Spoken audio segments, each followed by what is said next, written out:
Hi, boys and girls, and welcome to today's chapter of Fantastic Mr. Fox. This is one of my favourite chapters. It's chapter 15, Bean's Secret Cider Cellar. Mr. Fox examined the wall carefully. He saw that the cement between the bricks was old and crumbly, so he loosened a brick without much trouble and pulled it away. Suddenly, out of the hole where the brick had been, there popped a small face with whiskers. "Go away!"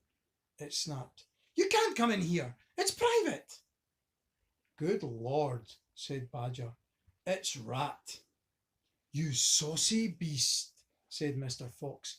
"I should have guessed we'd find you down here somewhere." "Go away!" shrieked Rat. "Go on, beat it! This is my private patch." "Shut up," said Mr. Fox. "I will not shut up," shrieked Rat. "This is my place. I got here first." Mr. Fox gave a brilliant smile, flashing his white teeth. "My dear Rat," he said softly, "I am a hungry fellow, and if you don't hop it, I shall eat you up in one gulp." That did it. Rat popped back fast out of sight. Mr. Fox laughed and began pulling more bricks out of the wall. When he had made a biggish hole, he crept through it. Badger and the smallest fox followed him in. They found themselves in a vast, damp, gloomy cellar. "This is it!" cried Mr. Fox. "This is what?" said Badger. "This place is empty."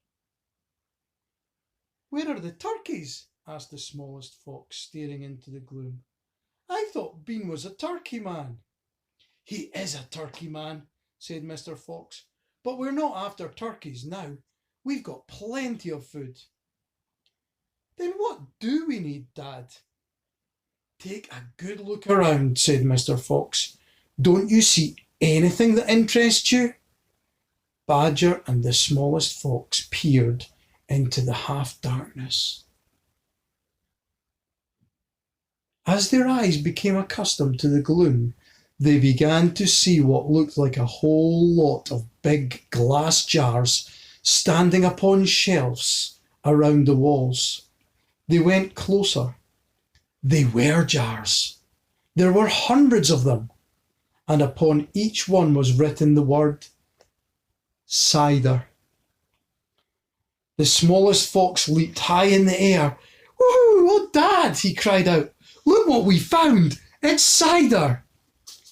"Exactly," said Mr. Fox. "Tremendous!" shouted Badger.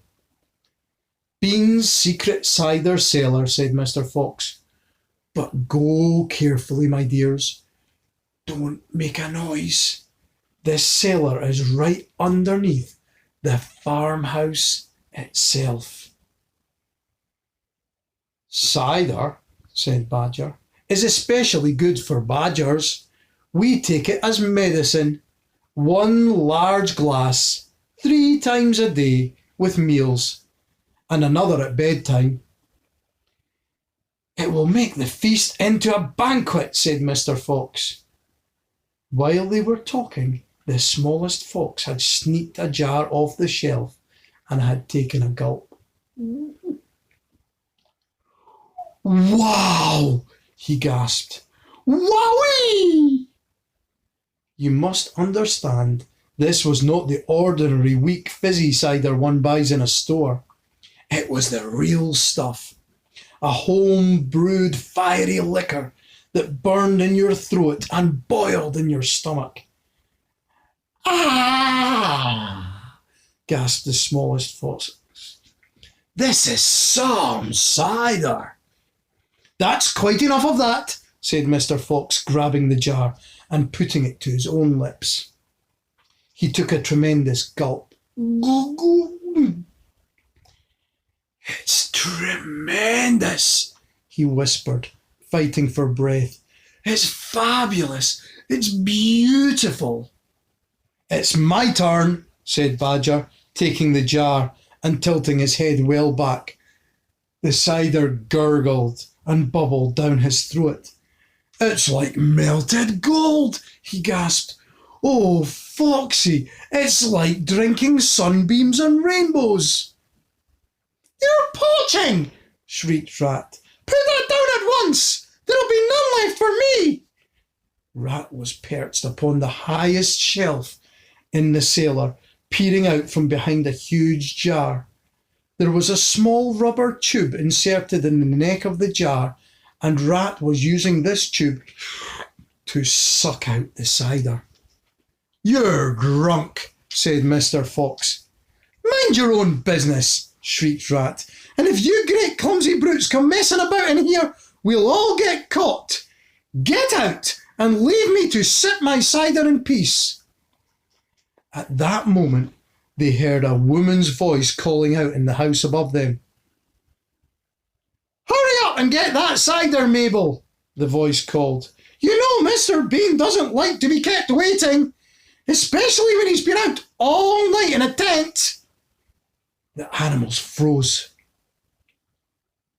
They stayed absolutely still, their ears pricked, their bodies tense. Then they heard the sound of a door being opened. The door was at the top of a flight of stone steps leading down from the house to the cellar. And now someone was starting to come down the steps.